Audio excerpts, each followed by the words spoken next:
gue di Malayo, bukan di Subtercore Official. Apa kabar kalian semua hari ini guys? Semoga sehat selalu. Dan semoga di malam Jumat kali ini kalian lebih excited lagi nonton konten-konten horor gue yang akan gue upload setiap malam Jumat seperti biasanya.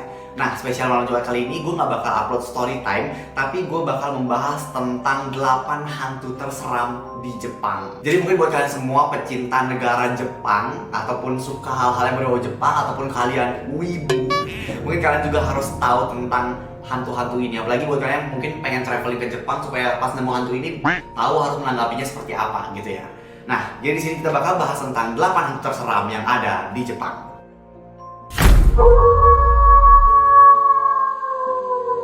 Tapi guys, sebelum masuk ke videonya, di sini gue mau ngingetin dulu buat kalian semua yang mungkin belum pencet tombol subscribe-nya, bisa langsung dipencet sekarang juga. Gue kasih waktu 5 detik dari sekarang.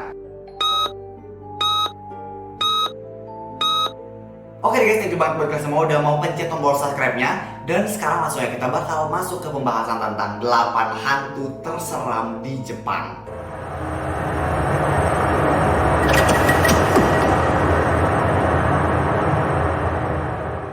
Hantu yang pertama adalah hantu Kuchisake Onna atau wanita yang bermulut sobek. Konon hantu ini merupakan sejenis siluman dalam mitologi dan legenda urban Jepang. Ia berwujud seorang wanita yang selalu menutup mulutnya yang robek itu. Ada yang mengatakan bahwa ia merupakan korban operasi wajah yang gagal, dan dokter yang mengoperasinya tidak sengaja memotong mulutnya hingga robek. Sehingga wanita itu histeris dan kemudian dibunuh oleh penduduk kota dan menjadi hantu penasaran atau gentayangan. Konon dia sering berjalan-jalan di tempat yang sepi, dan apabila berjumpa dengan orang yang ditemuinya, maka dia akan bertanya, apakah saya cantik? Bila orang tersebut menjawab iya, maka ia akan membuka maskernya dan bertanya kembali. Bahkan bila seperti ini, jadi kayak nanya, bahkan bila seperti ini tetap cantik. Biasanya karena terkejut dan takut, kemudian akan menjawab tidak, maka akan dibunuh. Namun apabila jawaban tetap iya, setelah melihat wajah di balik maskernya, ia akan merasa gembira dan membebaskannya. Oh, berarti kalau misalnya kita ketemu ya, amit-amit, gue sih gak mau ya ketemu ya. Kalau ke Jepang mending gue ketemu salju aja. Kalau ketemu nih si setan tai ini, kalau misalnya dia buka, jawab iya aja, berarti tetap jangan jawab enggak gitu ya, takutnya dibunuh.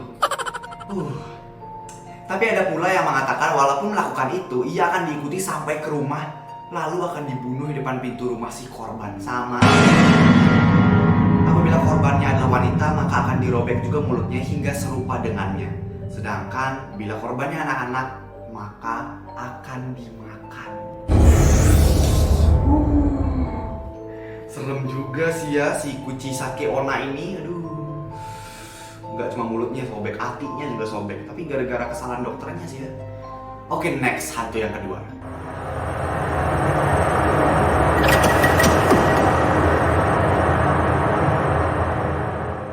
Hantu yang kedua itu ada Sadako. Siapa coba di sini yang nggak tahu film hantu Sadako yang ini? Film hantu Sadako ini lumayan sering gue tonton ya, dulu sampai 3 kali kalau salah gue nonton film hantu Sadako yang dia tuh kayak gitu. Sadako atau disebut juga dengan Onryu, maaf kalau penyebutannya salah ya, merupakan hantu yang menaruh dendam kepada orang lain di semasa hidupnya. Biasanya arwahnya akan gentayangan untuk membalas dendam kepada orang-orang tersebut. Cerita dari sumur Okiku menyatakan bahwa seorang pembantu bernama Okiku jatuh cinta kepada seorang samurai pengikut daimyo sekitar zaman feodal Jepang. Majikan dari gadis tersebut dan daimyo yang lain sedang merencanakan untuk menggulingkan tuannya. Namun rencana itu diketahui oleh pembantu tersebut dan diberitahukan kepada kekasihnya sehingga rencana tersebut gagal. Karena hal tersebut, sang majikan menuduh Okiku menghilangkan barang berharga miliknya, yaitu beberapa piring keramik. Kemudian Okiku diancam hukuman mati. Setelah itu ia dihukum mati dan dilemparkan ke dalam sumur. Sejak saat itulah mulai terdengar suara dari dalam sumur dengan suara seperti seseorang yang sedang menghitung piring. Penampakan hantu Sadako ini digambarkan dengan rambut terurai panjang, memakai kimono putih, pergelangan tangan menjuntai ke bawah, dan biasanya kaki tidak menapak ke tanah. Dan biasanya tuh kalau misalnya di filmnya dia bakal keluar dari sumur dan bakal terus jalan sampai keluar dari TV. Oke, next ke hantu Jepang yang ketiga.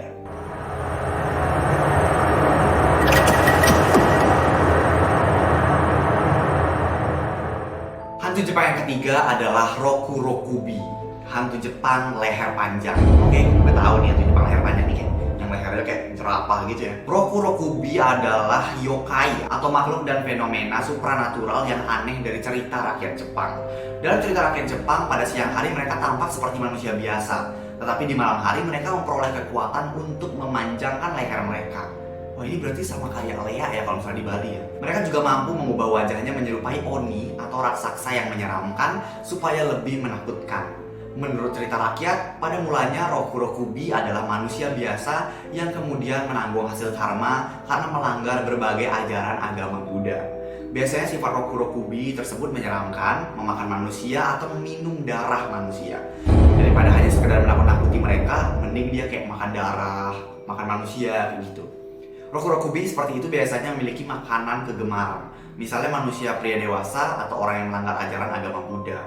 Oh, jadi dia kan jadi Rokurokubi karena dia melanggar agama Buddha. Dia juga makan sesama yang melanggar agama Buddha kayak gitu ya. Kanibal juga Rokurokubi ini. Kalau misalnya kalian ketemu Rokurokubi kayak gimana guys? Kalau lari masih panjangan leher dia. Mending lu lari ke kamar jepit lehernya pakai pintu. Ampun gak tuh. Oke, kita lanjut ke hantu Jepang berikutnya.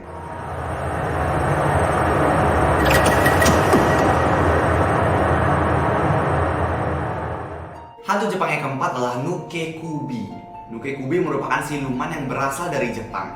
Pada siang hari, Nukekubi akan terlihat seperti wanita Jepang pada umumnya, dan di malam hari ia akan berubah menjadi siluman dengan melepaskan kepala dari tubuhnya dan terbang mencari mangsa.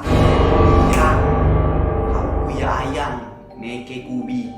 Kuyang ini, sama kayak kuyang nih. Saudaraan, ponakan kali. Pada saat Nukekubi menemui mangsanya, ia akan berteriak dengan keras untuk menghindar sakit pada mangsanya. Lalu dia akan menggigit si korban, sementara kepalanya terlepas, tubuhnya tidak berdaya, bahkan terlihat seperti orang mati.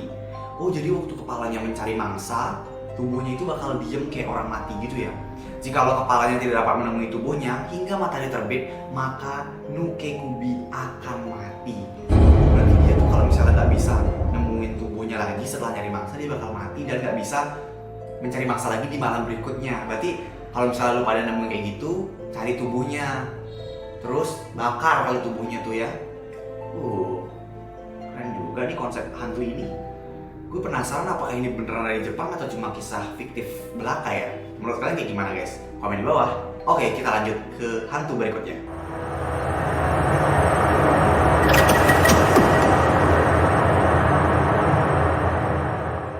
Hantu yang selanjutnya memiliki nama yang unik, Teke-Teke.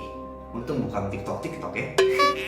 Teke-Teke atau Tek-Tek merupakan sebuah cerita mengenai seorang gadis muda yang terjatuh di atas kereta api yang kemudian badannya terbelah menjadi dua, kemudian terlindas oleh kereta api tersebut. Udah kebelah, kelindas pula. Hantu ini memiliki keinginan untuk membalaskan dendamnya. Konon dia selalu membawa sabit besar yang tajam dan dia berjalan dengan kedua tangannya sambil menyeret badannya. Dan jika ia mengejar korbannya, dia berlari dengan sangat cepat. Dan pada saat berlari mengejar korbannya itulah terdengar suara tek-tek gitu kali ya. Bunyi tulangnya kali tek gitu ya. Banyak orang beranggapan bahwa hantu ini merupakan Kashima Reiko yang mencari kakinya. Oh, berarti karena dia dilindas, dilindas kereta, jadi kayak bagian bawah tubuhnya udah rusak. Jadi dia jalan tuh pakai tangannya. Cuma kalau ngejar mangsa dia bisa cepet gitu ya. Serem juga ya. Lebih serem daripada hantu yang bisa jalan loh kalau misalnya hantu yang begini. Soalnya biasanya yang ngesot, yang kayak Sadako jalannya salto begitu. Bisa lebih cepat daripada yang muncrat kan. Daripada yang jalannya tuh pakai kaki. Oke, kita lanjut ke hantu berikutnya.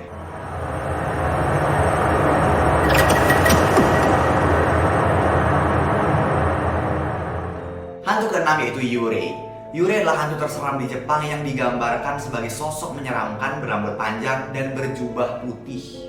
Yurei dipercaya sebagai roh orang yang bunuh diri dan masih menaruh dendam pada beberapa orang di masa lalunya. Dia pun dibagi menjadi beberapa jenis. Yang pertama ada Onryo, adalah orang yang mati dan berusaha membalas dendam pada orang-orang yang pernah menyakitinya. Dan ada juga Ubumi, adalah orang yang meninggal karena melahirkan. Masa yang melahirkan balas dendam sama anaknya sih? Gitu ya, masa sama dokternya sih? Balas dendam sama siapa nih si Ubumi ini? Nggak ngerti deh gue deh.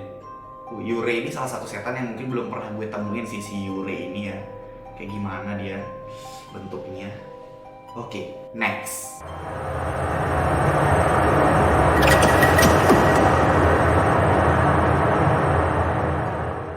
Hantu yang ketujuh dari hantu-hantu terseram di Jepang adalah Oiwa. Oiwa adalah sosok hantu pendendam. Dia dipercaya sebagai sosok arwah seorang perempuan yang dikhianati oleh suaminya. Sang suami adalah seorang samurai yang tak punya majikan tetap. Sudah lama ia ingin meninggalkan Oiwa untuk menikah dengan perempuan yang kaya raya. Sang suami yang bernama Yotsuya Kaidan ini kemudian memberikan racun yang membuat wajah Oiwa rusak. Jahat banget sih suami kontol ini ya. Kalau lu pengen nyari istri baru, cari aja anjing, selingkuh aja, nggak usah ngebunuh. Anjing nih, si Yotsuya nih. Kerusakan parah pada wajah dan kulitnya membuat Oiwa kehilangan kewarasan dan akhirnya membunuh dirinya sendiri. Oiwa dipercaya mengejar Yotsuya dan pasangan barunya untuk balas dendam dengan berbagai cara. Siapapun yang hendak menghalangi niatnya biasanya akan dikutuk jadi tidak waras. Berarti dia kayak si Oiwa ini lebih ke membuat penyiksaan pada setiap korbannya ya. Jadi dibikin gak waras dulu, dibikin gila dulu sampai akhirnya dia bakal membunuh dirinya sendiri, sama seperti kisahnya si Oiwa sendiri ini. Cuma gue gak relate banget sama suaminya. Kalau lu mau selingkuh, selingkuh aja anjing. Walaupun selingkuh udah gak benar, cuma lu ngebunuh orang makin gak benar. Goblok. Kita lanjut ke hantu yang terakhir.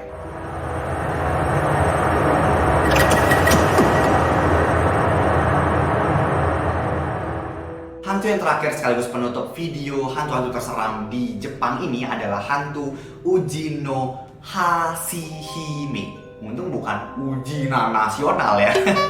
Uji no Hashihime. Susah banget cara bacanya. Uji no Hashihime berarti perempuan di jembatan Uji. Tidak seperti hantu Jepang Sadako, ia adalah wanita yang berdoa pada makhluk mistis agar bisa berubah menjadi Oni. Oni itu adalah sebuah raksasa gitu ya guys ya. Nah, untuk mengabulkan doanya, sang makhluk meminta si wanita mandi selama 21 hari berturut-turut di sungai Uji. Selama di sana, ia mengepang rambutnya menjadi 5 tanduk, mengecat tubuhnya jadi merah, dan melakukan pembunuhan secara serampangan. Ia awalnya hanya ingin membunuh sang suami dan selingkuhannya, tetapi ia justru jadi makhluk pembunuh yang tak kenal ampun dan lebih sadis daripada hantu Jepang mulut sobek. Ke pembunuh bayaran nih siapa yang namanya nih, wanita-wanita inilah pokoknya nih. Gila, ada ya orang pengen jadi Oni gitu. Cuma di Jepang ya nih orang pengen jadi siluman. Memang orang pengen jadi sukses, lu pengen jadi siluman, goblok. Apa tujuannya jadi siluman? Kalau tujuan buat panjang umur, buat apa panjang umur tapi jadi siluman? Nggak lihat gue mania hantu nih. Maaf ya guys, agak emosi dikit. Oke guys, jadi itu dari tadi ke-8 hantu-hantu terseram yang ada di Jepang. Menurut kalian di antara hantu ke-1, 2, 3, 4, 5, 6, 7, 8, hantu mana yang paling serem menurut kalian? Dan kira-kira kalau misalnya kalian ketemu, kalian mati duluan sih sebelum dibunuh sama dia. Bisa langsung komen di bawah. Dan juga sebelum gue akhiri video ini, gue minta kalian kalau misalnya punya ide konten, request konten apapun yang pengen kalian gue buatin, bisa langsung request lewat email dan juga WhatsApp yang ada di bawah sini. Apapun itu, kalian bisa langsung request ke sana dan nanti bakal seleksi sama tim-tim gue. Dan juga jangan lupa buat aktifin lonceng notifikasinya, subscribe dan juga komen, like, share. Dan kalau misalnya kalian suka video-video kayak ini juga bisa langsung komen juga di bawah. Itu dari gue untuk video kali ini. Selamat malam Jumat dan hati-hati di pojok kamar kalian. Bye-bye.